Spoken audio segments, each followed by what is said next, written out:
안녕하세요. 루트 모발이식 센터 피부과 전문의 김재민 원장입니다. 금일은 모발이식 때문에 병원에 가장 찾는 남성분들의 주된 고민 M자 모발이식에 대해서 설명을 드려보도록 하겠습니다. 많은 분들이 M자 때문에 이거에 대한 컴플렉스를 갖고 계시고 머리를 올리는 스타일을 하지 못하면서 이를 없애고 싶다는 마음 때문에 병원에 방문하셔서 모발이식을 하시게 되는데요.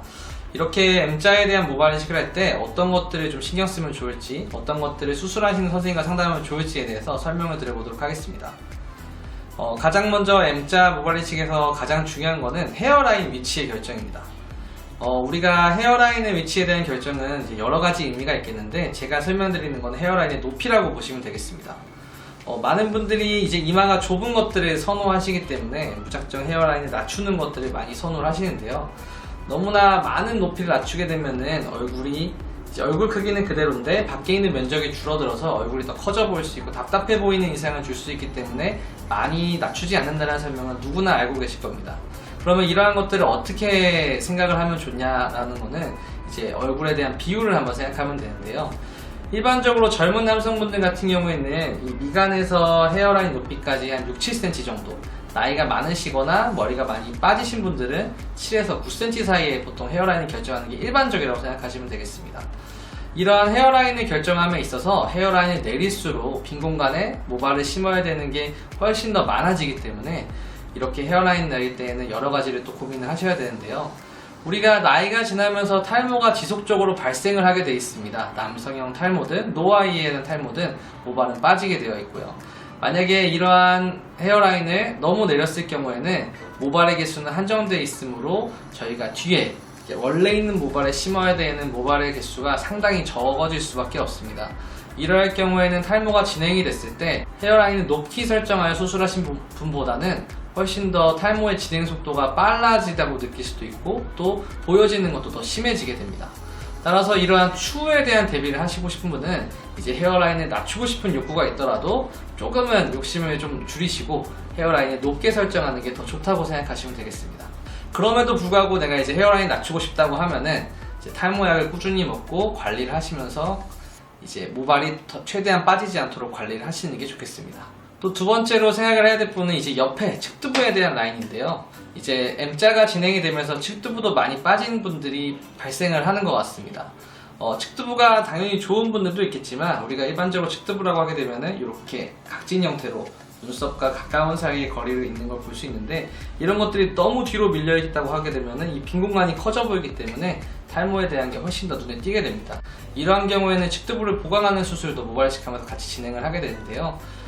이런 측두부를 어떻게 설정할지에 대해서도 좀 고민을 하고 오시면 좋을 것 같습니다. 일반적으로 측두부를 생각했을 때 이렇게 내려오는 선과 이런 선을 이제 저희가 주의 있게 생각하게 되는데, 이것들을 어떤 식으로 라인을 설정하냐에 따라서 사람의 좀 인상이 달라져 보일 수 있습니다.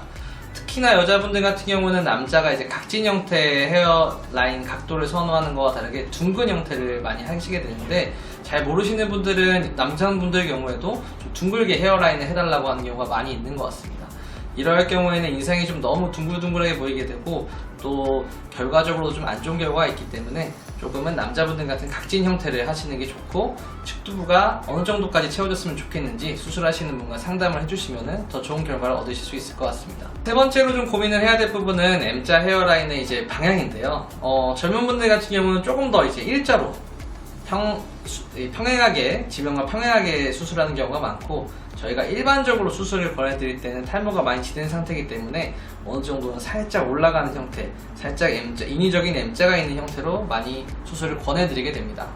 당연히 헤어가 많이 좋은 상태에서 이제 수술하게 될 경우에는 이제 일자로 하시는 게 훨씬 더 보기가 좋을 수 있지만, 일반적으로는 살짝 자연스러운 M자로 올라가는 형태를 해야 조금 더 자연스러워 보이고 남들이 봤을 때도 보기 좋고 추후에 탈모가 진행이 됐을 경우에도 조금 더 예방할 수 있다는 걸 기억하시면 좋을 것 같습니다.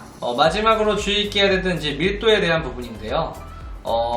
우리가 일반적으로 모발이식을 할 때는 정상적인 밀도보다는 조금 적게 심을 수밖에 없습니다. 일례로 절개 예를 들어보게 되면은 우리가 많은 명의 면적을 심어야 되는데 정상 밀도로 심는다고 했을 때는 딱 절개한 면적밖에 심을 수가 없습니다. 왜냐면 이게 정상 밀도이기 때문이죠. 그럴 경우에는 저희가 채워야 될 범위가 상당히 비어지는 경우가 되기 때문에 일반적으로 수술을 할 때에는 정상 밀도보다는 떨어지지만 미용적으로는 보기 좋게 수술한다고 설명을 드립니다. 그리고 이제 앞에 전두부, 이 앞쪽에 있는 헤어의 밀도도 굉장히 중요한데요. 우리가 헤어를 봤을 때 전반적인 균형이 중요하기 때문에 여기가 밀도가 많이 빽빽하신 분들은 당연히 이 M자도 훨씬 더 빽빽하게 심어야 됩니다. 그래서 밀도가 올라갈 경우에는 저희가 채워야 될 면적이 줄어들게 되기 때문에 이 헤어라인을 결정할 때 조금씩은 올려서 하시는 게 훨씬 더 좋은 결과를 얻을 수 있겠고요. 대신에 이제 밀도가 많이 떨어지시는 분들은 여기도 좀 보충을 하면서 이쪽도 우리가 많이 밀도가 좋으신 분들보다는 조금 더 낮게 설정을 하시는 게 조금 더 자연스러운 인상을 주실 수 있다고 생각하시면 좋겠습니다. 또 뒷머리도 굉장히 중요한데요. 뒷머리가 이제 밀도가 좋고 굵기도 좋으신 분들이 이제 볼륨감적으로는 채울 때 훨씬 더 좋은 결과를 얻을 수 있기 때문에 뒷머리를 만져보셔서 내가 좀 빡빡하게 머리가 좋다 라고 하시는 분들은 모발이식 했을 때 조금 더 좋은 결과를 얻을 수 있겠구나 생각하시면 좋을 것 같습니다. 지금까지 M자 모발이식에 대해서 주의 있게 생각해야 될 점과 수술 때 이제 수술하시는 분과 상담해야 될 점에 대해 설명을 드렸는데요. 이러한 것들은 굉장히 이제 표현적인 부분이라서 이제 조그만 부분이지만 이런 것들도 잘 생각하고 오셔서 상담하셨을 경우에는 수술했을 때 디자인을 조금 더 신경을 쓸 수 있고 더 좋은 결과를 얻으실 수가 있습니다. M자에 대해서 고민이 있고 모발이식에 대해서 생각하시는 분들은 병원에 방문하셔서 주의 깊게 상담을 한번 해보시고 원하시는 머리를 등모하시기 바라겠습니다. 감사합니다.